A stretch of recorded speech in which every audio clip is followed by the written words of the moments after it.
A Gift from Aunt Millie, written by Mary Downing Hahn, published by Clarion Books. Sarah loved getting presents. She always looked forward to birthdays and holidays, eagerly anticipating the colorful wrapping paper and the surprises hidden within. Each gift was a new adventure, a new story waiting to be told. But when her Aunt Millie sent her an old doll, Sarah didn't know what to think. The package arrived on a rainy afternoon, the kind of day that made everything feel a bit more mysterious. Sarah's mom handed her the box, and she could feel the weight of it, heavier than she expected. She tore open the wrapping paper, revealing an old, worn box with faded lettering. Inside was the doll, about as big as a real baby. It was unlike any doll Sarah had ever seen. The doll's porcelain skin was smooth and cold to the touch, and its eyes seemed to follow her every move. It wore a yellow dress that looked like it had been sewn by hand, with tiny, intricate details that spoke of a time long past. She had a yellow dress and a creepy smile. Her eyes looked real. They were glassy and lifelike, with a depth that made Sarah feel uneasy. The doll's smile was fixed, a permanent expression that seemed to hide secrets. Sarah couldn't shake the feeling that the doll was watching her, even when she wasn't looking directly at it. "She's beautiful, Sarah," Mom said. Her mother admired the craftsmanship, turning the doll over in her hands and marveling at the details. "Look at the stitching on this dress," she said, pointing out the tiny, delicate threads. "And those eyes, they look so real. Aunt Millie must have spent a lot of time finding this for you." "Aunt Millie picked her out just for you." Sarah tried to smile. She knew her aunt meant well, but there was something about the doll that made her skin crawl. She held it awkwardly, trying to muster up some enthusiasm. "Thanks, Mom," she said, forcing a smile. "It's interesting." "Thank you, Aunt Millie," she whispered. She knew she had to be polite, but the words felt heavy on her tongue. She couldn't help but feel a sense of dread as she looked into the doll's eyes. "Thank you, Aunt Millie," she repeated, hoping that saying it out loud would make her feel better. It didn't. She put the doll on a shelf in her room.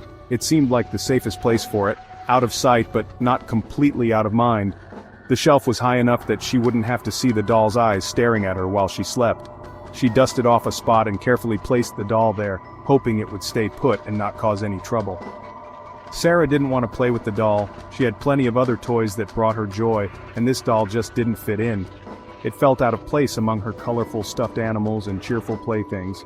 Every time she glanced at the shelf, she felt a shiver run down her spine. The doll seemed to be waiting, watching, and Sarah couldn't shake the feeling that it wanted something from her. She didn't even like to look at it. The doll's presence was unsettling, and Sarah found herself avoiding her room more and more. She would rush in to grab something and then quickly leave, not wanting to spend any more time than necessary in the same space as the doll.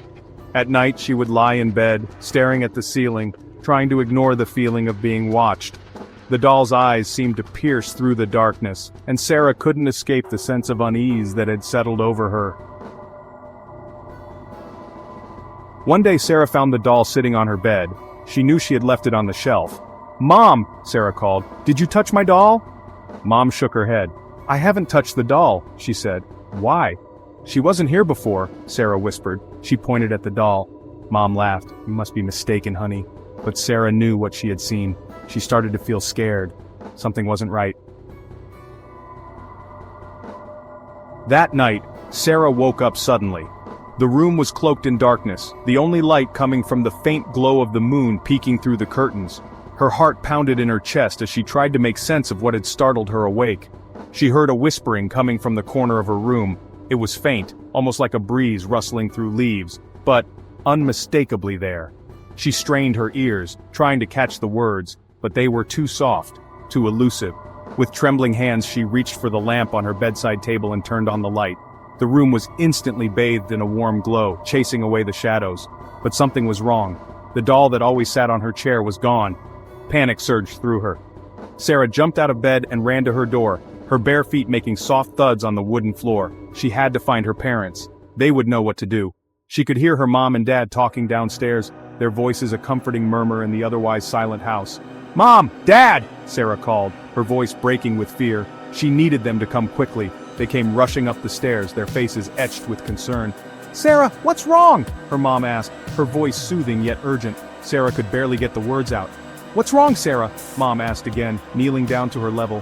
Sarah pointed a trembling finger towards the chair. "The doll!" she cried. "She's gone!" Tears streamed down her face as she tried to explain. Her parents exchanged worried glances before turning their attention to the room. They had to find the doll and reassure their daughter. Mom and Dad searched the room, looking under the bed, behind the curtains, and in the closet. They even checked the hallway, but there was no sign of the doll. Sarah watched them with wide, anxious eyes, hoping they would find it soon. Just when they were about to give up, Dad spotted something on the shelf. He reached up and pulled down the doll.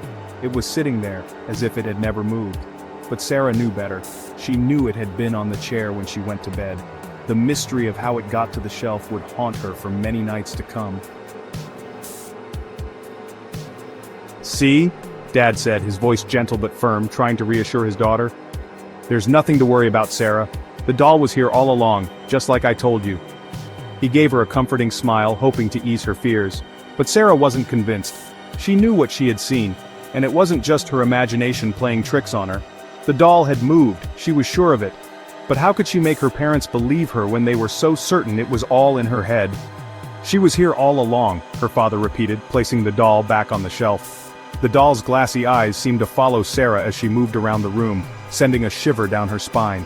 She couldn't shake the feeling that the doll was watching her, waiting for the right moment to move again. Her father patted her on the head and left the room, leaving Sarah alone with her thoughts and the unsettling presence of the doll. Sarah knew they didn't believe her. She could see it in their eyes, the way they exchanged glances when she talked about the doll. They thought she was just a scared little girl with an overactive imagination. But Sarah knew better. She had seen the doll move with her own eyes. She had heard the soft creak of its joints as it shifted positions. She wasn't making it up, but how could she prove it to them? She started sleeping with the light on, but it didn't help. The soft glow of the nightlight did little to chase away the shadows that seemed to dance around her room. Every creak of the floorboards, every rustle of the curtains made her heart race. She lay in bed, wide awake, her eyes darting around the room, searching for any sign of movement. But the doll remained still, its eyes fixed on her, unblinking. One night Sarah woke up to a cold feeling on her face. She opened her eyes, her breath catching in her throat. The room was dark, the only light coming from the faint glow of the nightlight. She felt a chill run down her spine as she realized the source of the cold. It was the doll. It was right there, hovering over her, its eyes glowing red in the darkness. Sarah's heart pounded in her chest as she stared at the doll, unable to move or scream. The doll was hovering over her, its eyes glowed red. Sarah screamed, the sound piercing the silence of the night. She scrambled to the edge of the bed, her eyes never leaving the doll. It seemed to float in the air, its eyes burning with an eerie light. Sarah's scream echoed through the house, waking her parents from their sleep. The doll dropped onto the bed with a soft thud, its eyes dimming as it landed. Sarah's heart raced as she watched it, half expecting it to move again, but it remained still, its glassy eyes staring up at the ceiling. She backed away from the bed, her breath coming in short, panicked gasps. Her parents ran into the room, their faces etched with worry. They had heard her scream and had come running, fearing the worst. They looked around the room, their eyes finally settling on Sarah, who was standing by the bed, her face pale and her eyes wide with fear. "Sarah, what is it?" Mom asked, her voice trembling with concern. She rushed to her daughter's side, wrapping her arms around her in a comforting embrace. "What happened, sweetheart?" she asked, her eyes scanning the room for any sign of danger. Sarah pointed at the doll, her hands shaking. She was right here," she stammered, her voice barely above a whisper. "She was hovering over me. Her eyes were glowing red." She looked up at her parents, hoping they would believe her this time. She was right here," she stammered again, her voice filled with fear. Her parents exchanged worried glances, their faces pale. They didn't know what to think. Was their daughter really seeing things, or was there something more sinister at play? Her parents looked at each other, they looked worried. They didn't know what to do. They wanted to believe their daughter, but the idea of a doll moving on its own was too far-fetched.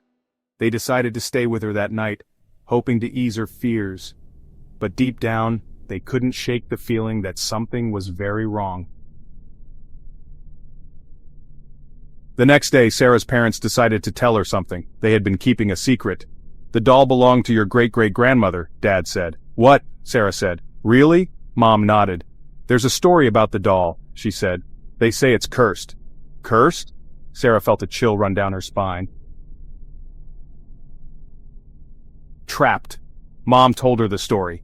A little girl had the doll a long time ago. The girl died in a fire. People said her spirit went into the doll. Sarah was scared. She wanted to get rid of the doll. She tried to throw it away, but it always came back. She tried to give it away, but no one would take it. Sarah was trapped.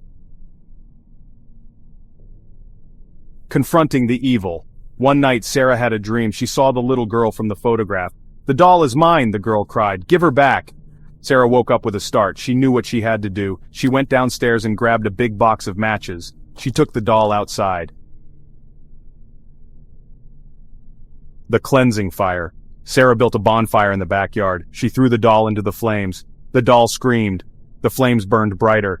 The screaming stopped. Finally, the fire died down. Sarah went back to bed. She slept soundly for the first time in weeks. A final warning. The next morning Sarah went outside. She wanted to make sure the doll was gone. She looked at the ashes. Something sparkled in the sunlight. It was the doll's eye. It was looking up at her.